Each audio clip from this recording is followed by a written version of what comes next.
Sonic Boom Episode 31, Multi-Tails. Tails introduces an invention to his friends, and they're just disappointed it's not ice cream. He should have predicted this and told them it'd be an invention from the start. He made a force field generator, which he somehow doesn't just call that. What took him so long? Why didn't he make one a lot earlier as a defense system for their houses? And somehow Eggman immediately guesses the first name by sheer accident. That was very forced.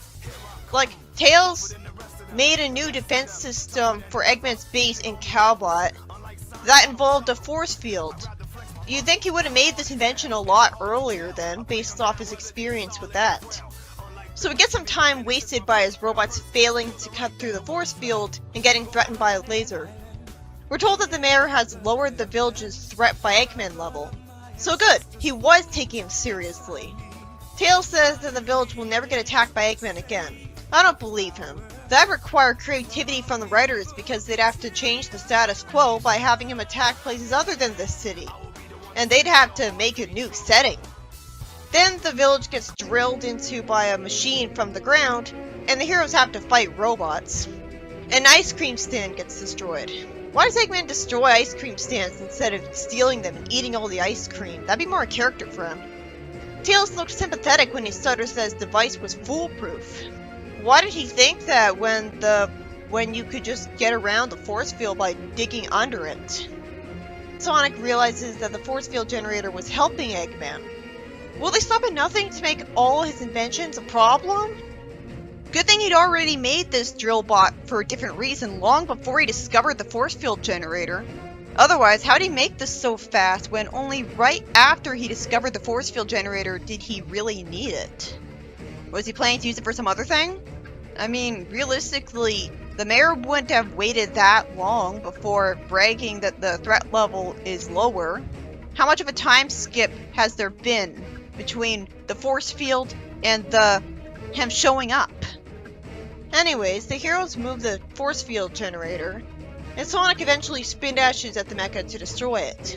It was amusing when Eggman says that he's starting to feel like they don't want him around. He should have been saying it in a much more sarcastic tone. The mayor actually revokes Tails' trophy of valor, and what's much more ridiculous is that the mob boos him, which is weird since he's a hero. They should have been booing Eggman. Tails is humble enough to admit it was his fault, and at least the mayor gives him a trophy, and justifies that it's because he has his name on it already.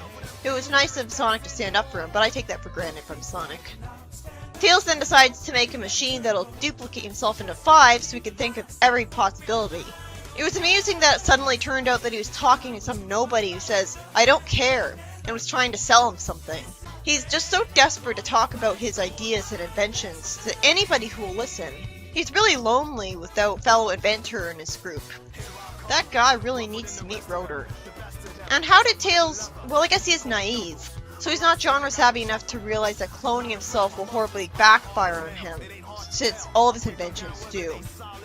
And that's how it always is in fiction.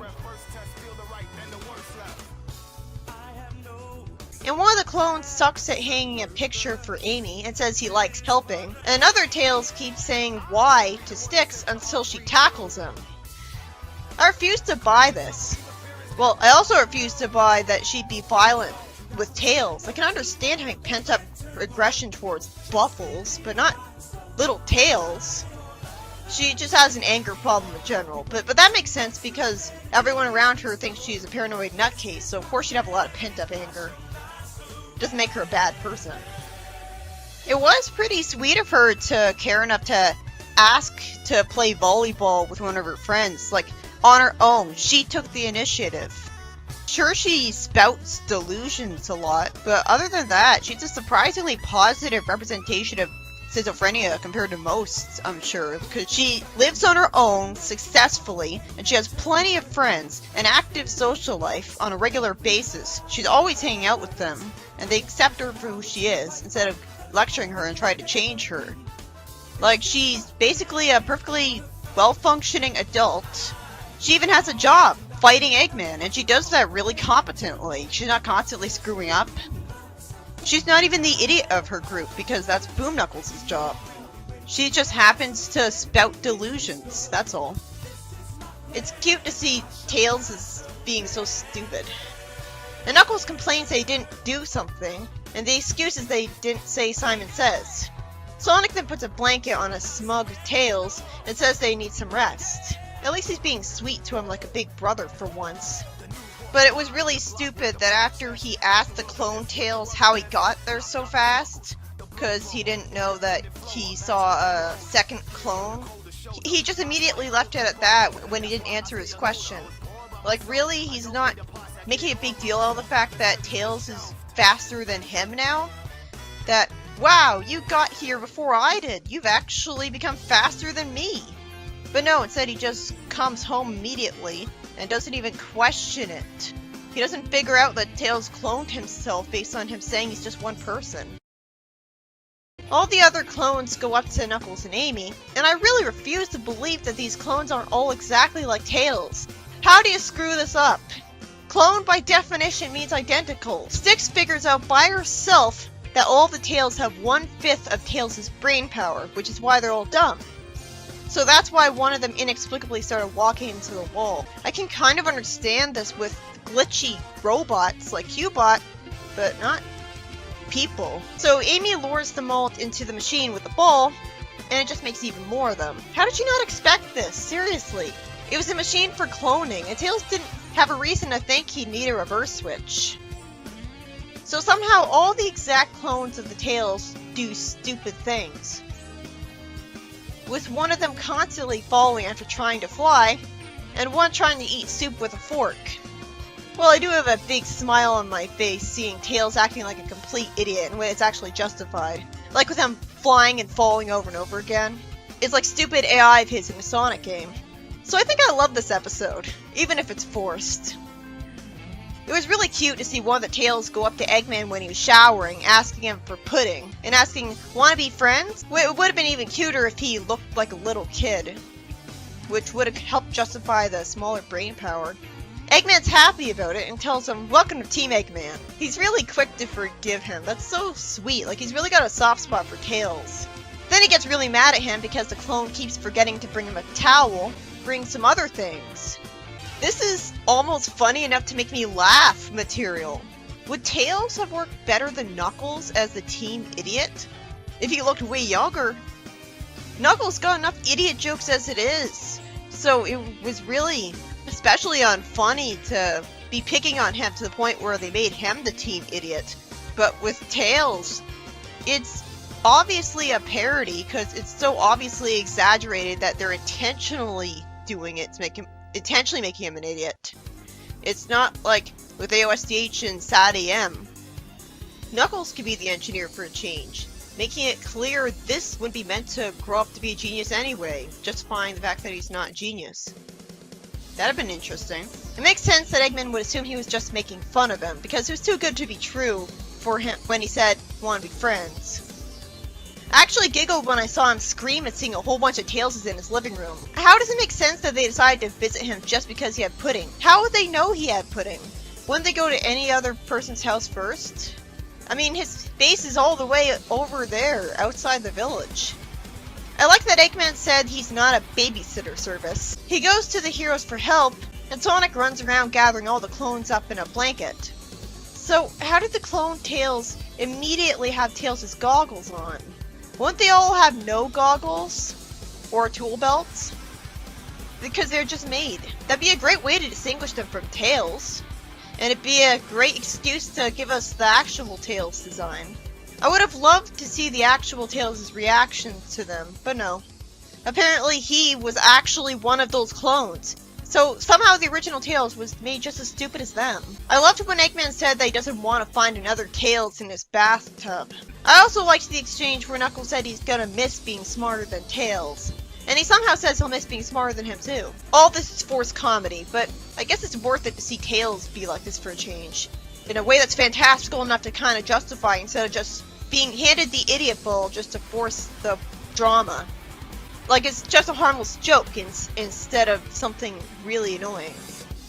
Tails gets brought back to normal, and humbly admits that he had made a mistake earlier. This is why I love Boom Tails. It's a crime that he's not way more of a focus.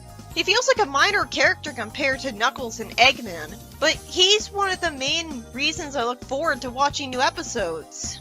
Anyways, he makes a sickeningly cliche speech about how his friends are so necessary to him, and then Eggman amusingly snarks that actually his friends just made things worse, being the cynic to his naiveness. It fortunately explains how the clone machine got him back to normal.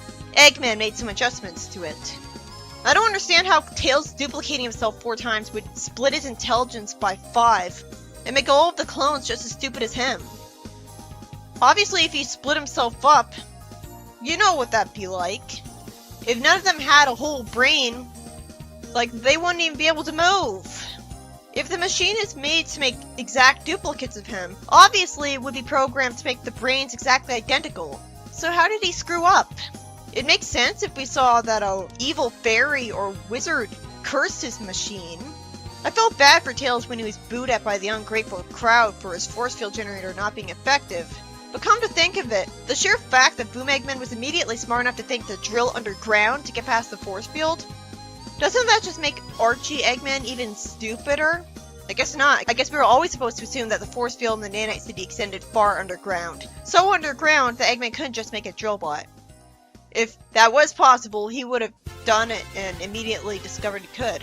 But if he could, that'd have been a much more natural and believable way to explain him getting past the force field with his robots than Tails solo infiltrating the city and not immediately being detected by Nicole. Or worse, the force field being turned off with the press of a button from outside of the city, not even a day later. So why couldn't Eggman have always attacked the city with drill bots instead? That'd be much simpler. But there's no way I could find believable that Nicole would make a force field so worthless that it doesn't extend far underground too. That'd be such an obvious flaw. We have to at least be told that it's physically impossible for that force field to extend underground, since the ground would be a solid barrier. At least I can understand Tails making this mistake because he's supposed to be naive. He's a little kid, so of course he doesn't think things through. It's sad, this is the only continuity in the entire history of Sonic to get Tails completely right. At least in the personality sense, because he should not be this incompetent. But still, why is the continuity where all the main characters are out of character the only one where Tails is portrayed as I actually imagined him my entire life? Also, you'd think that the obvious solution to his problem after this would be to make a force field that extends far underground, but instead he completely gives up on the force field generator after one attempt, and gets totally sidetracked and plans to duplicate himself.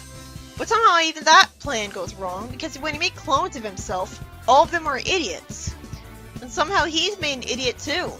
Huh? I never thought that would happen. It's like the writer wrote himself into a corner when he made a machine that should have no reason to be not used anymore. He didn't want to permanently change the status quo by having Tails always split into 5, so then he shouldn't have written this in the first place if he couldn't logically explain it away. I thought that the only way it would work would be that Tails would still exist and clones would be made of him. Everything else was replicated to the exact detail, including his goggles, which aren't made of organic matter. But somehow the part of his brain where his intelligence lies was the only part that couldn't be accurately duplicated.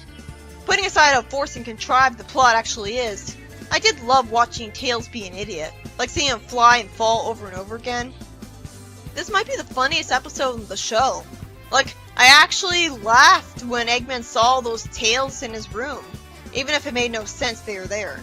Sure, it was confusing, but I wasn't actively hating him, because it's not like his idiocy was necessary to cause dark stuff to happen that would make the entire plot happen the way it does, which is what makes the idiot ball trope so aggravating in Archie.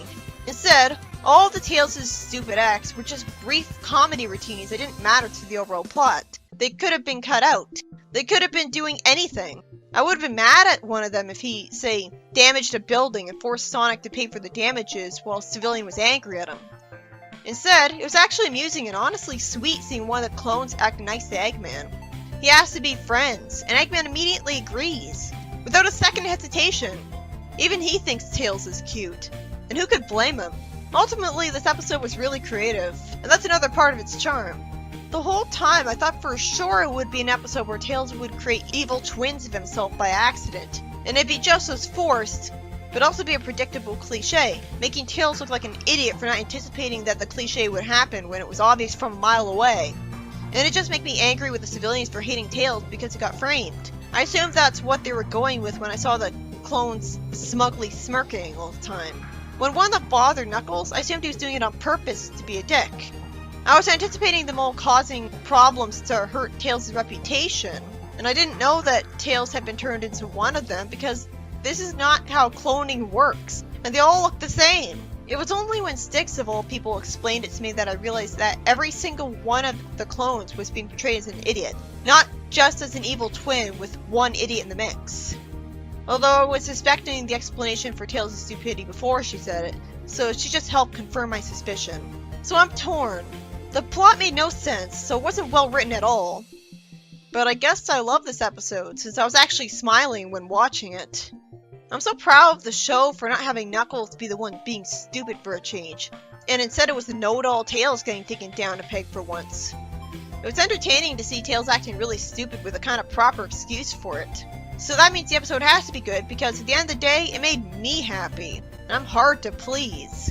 Even before this, I was impressed that Tails was allowed to make something as awesome and inherently useful as a force field generator, which worked exactly as intended. And it was great that the show tried to fill in a massive plot hole for the entire show by immediately explaining why the heroes can't use it to make the town safe. Eggman could just drill underneath the force field, so no wonder he's always a threat to the town. Still, he never did that in Archie, so Tails is still unbelievably stupid for having never thought to make a force field just like Archie's city had multiple times. But for all we know, those force fields could be dug under too. We never saw anyone try. What took him so long to try this plan? When Eggman's attacking the town every few days, shouldn't it be obvious that the town needs a security system? Especially since there's no reason he can't go stealing from it at night when everyone's too asleep to stop him. Why doesn't he shoot the mayor's office with a missile at midnight and take it over? You can say the same thing about the heroes and Archie not making one of these for Knothole. It's unbelievably stupid. The heroes think they alone are enough to defend the town from Eggman every day, no matter how hard it makes them work, purely because they're always successful. And they're making the same arrogant mistake as the heroes in Archie after Knothole was discovered. There's no reason Eggman shouldn't easily destroy the town at night when they're too asleep to stop him, taking advantage of how they're organic beings with those kinds of limits. But at least here, Boom Eggman lives near them, so if he threatened to nuke the town, he'd only nuke himself because his base is too close to it, so that plan's out. And while I'm sure he could make an egg fleet and egg grapes, he'd have to take a long time to make all those airships and stuff. And we've seen what the heroes do when he spends too much time not fighting with them. They'd break into his base because they're bored, and then they'd catch him making his egg fleet and stuff and destroy it all. Man, they're way more competent than the Archie freedom fighters. Why is the base in Sonic Boom so easy to break in for the heroes? I don't think we even see how they get in most of the time.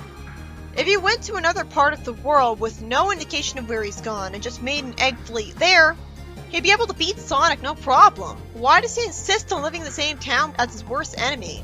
He could at least live somewhere else and go on daily visits to this town. Like, he could have victories in some other town all the time and just occasionally fight Sonic every day.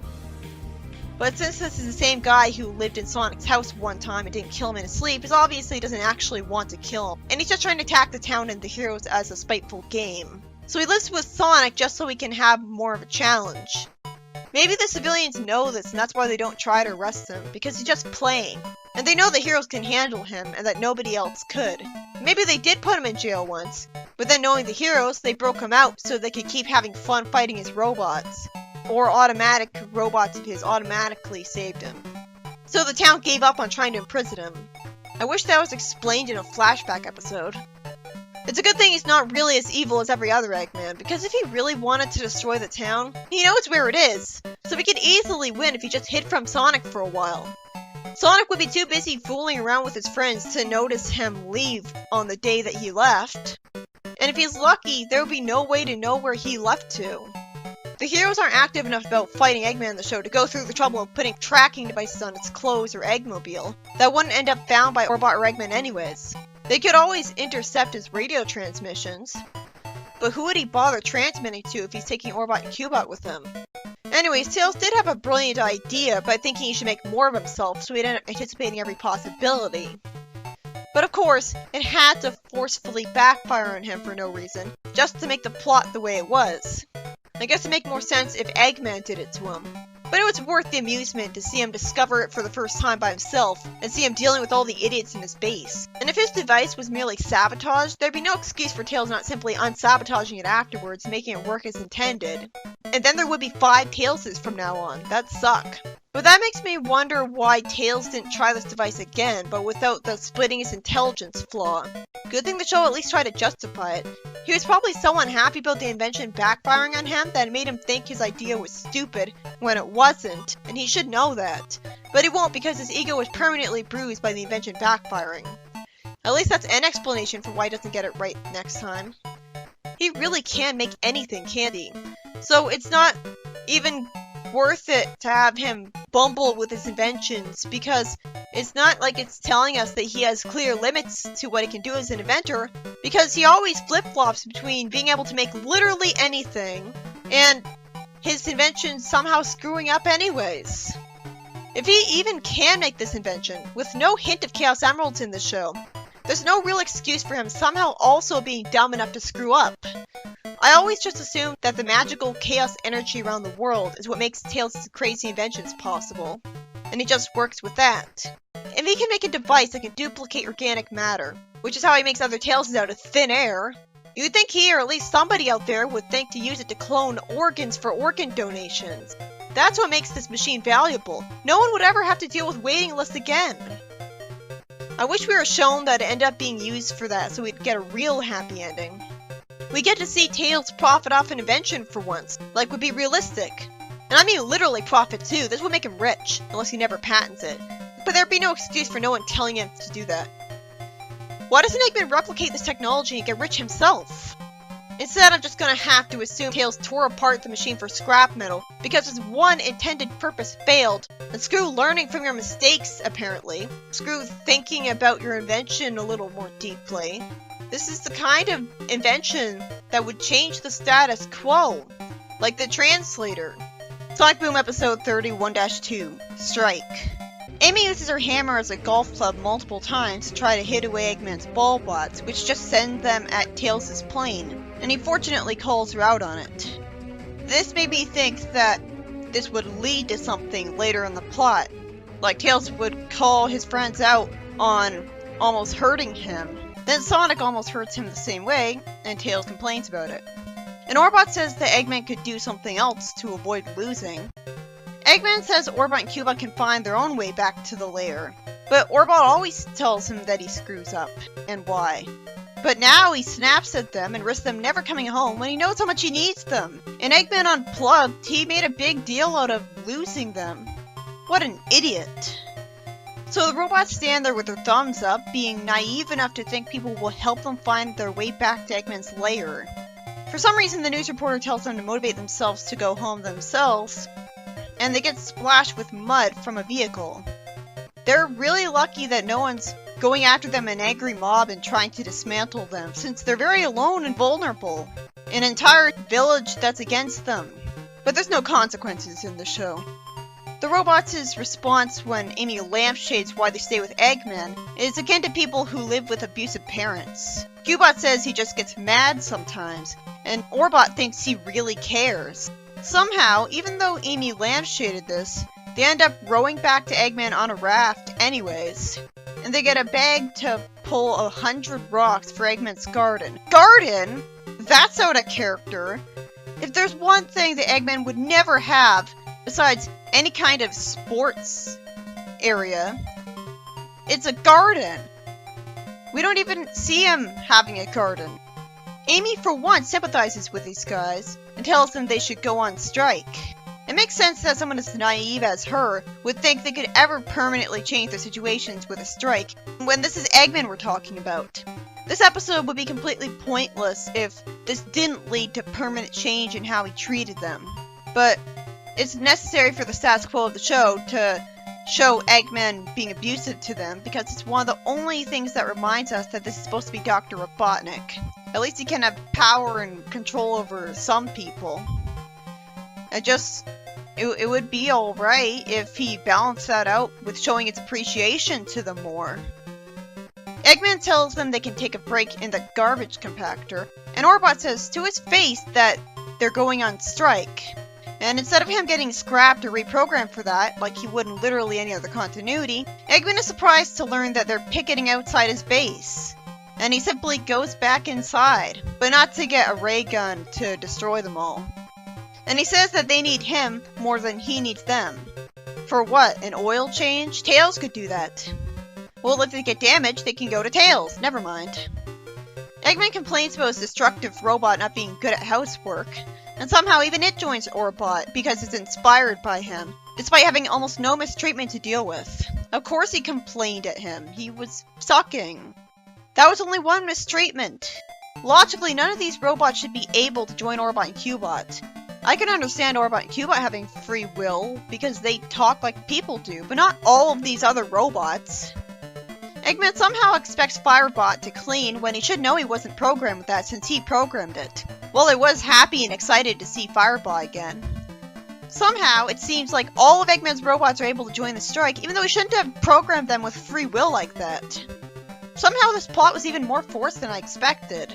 There's no way Eggman would just reprogram these robots right away. Sure, they could fight back against them, but that's why he knocks them out with an invention of his. Like an EMP! Literally every other Eggman would do something different. Eggman recruits villagers for himself, purely by offering a high wage. To be fair, of course he's rich, so he can afford it. And greed is a very common motivator. But I still wish Facetious Beaver and the others just explained that they know Eggman will never take over the town, and so it doesn't matter if they're cleaning the floor for him. Sonic plans to rescue the villagers, although it's nice of Amy to tell him to respect the robots' right to strike. Sonic asks Mike if he's really working for Eggman, and to blink twice if he's in danger. He doesn't blink, and I'm expected to believe that 1, this is plausible in universe when it really is just extremely lazy animation, and 2, I'm expected to buy that the heroes would just take off and let them work for Eggman. Idiots! The workers complain when told to steal ice cream, not because it's wrong, but because they have other ideas for how he should handle it. And Eggman talks as if this never happened with his robots, instead of just taking Beaver's suggestion, like an actually smart person would do. Amy tries to motivate Orbot and Cubot when they get scared of being scrapped because they were replaced, but that is a legitimate concern, and Orbot plans on complimenting Eggman. The ice cream salesman says he'll give Eggman's workers free ice cream if they don't attack. I really hate that he's not sounding scared and is just totally calm right now. And irrationally, Eggman's opposed to this because it's not evil enough, even though plenty of criminals would do this kind of thing. So even they're more scary than he is. They also refuse to fight Sonic because they know Sonic would win.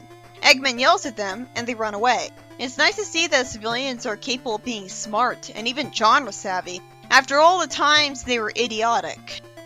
Orbot and Cubot just planned to beg for forgiveness. But then it was satisfying to see Eggman say, "I don't know what I was thinking, please come back, all is forgiven," even though that was out of character. Orbot wants casual Fridays, and paid maternity leave. Obviously this is stupid because they're both robots, and don't wear clothes. He's just stealing from other striking workers' demands, but it's not like he watches TV, right? How would he even learn about those things to begin with? Cubot wants to be able to change the radio station every Tuesday. It's interesting to learn that they have a radio station. I've never heard them play music in their base. Eggman says every third Tuesday is fine, and Amy adds another offer for them, which they should have said in the first place, like use of the Eggmobile for cross-water errands, regular tune-ups, and high-grade motor oil, which somehow wasn't already the case by default so they wouldn't break down. It's nice of her to think of all this. I hate how I had to rewind the video 3 different times just to type down all of their demands. And she also says Eggman has to treat them respectably. But Orbot stupidly says he'll get rid of that final demand if he agrees to everything else, which makes the entire fucking story pointless. Eggman was clearly desperate to get them back. Why scratch out the one thing that they were actually upset about?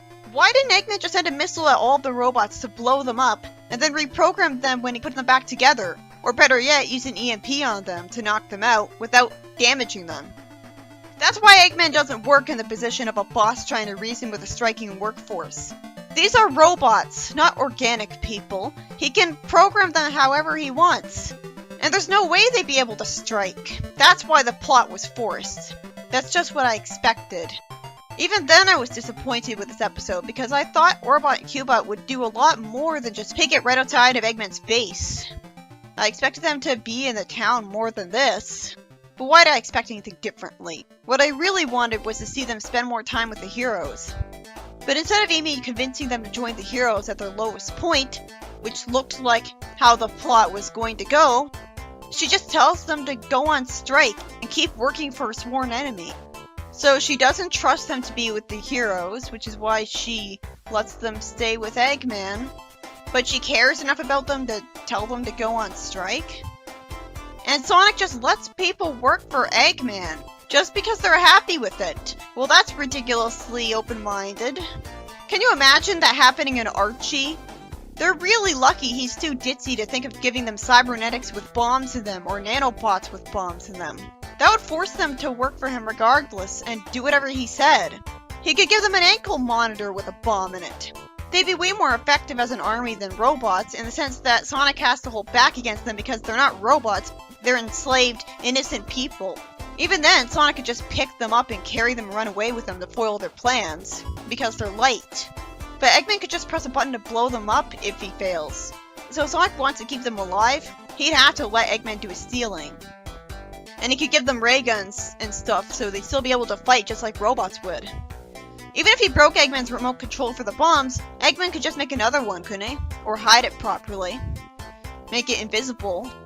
And unlike in Archie, I actually hate these civilians, so I don't think it'd be too dark to see the heroes beat them up like Legionnaires. Lack of faith in Eggman's ability to succeed helps justify them working for him, and greed makes sense as a motivator.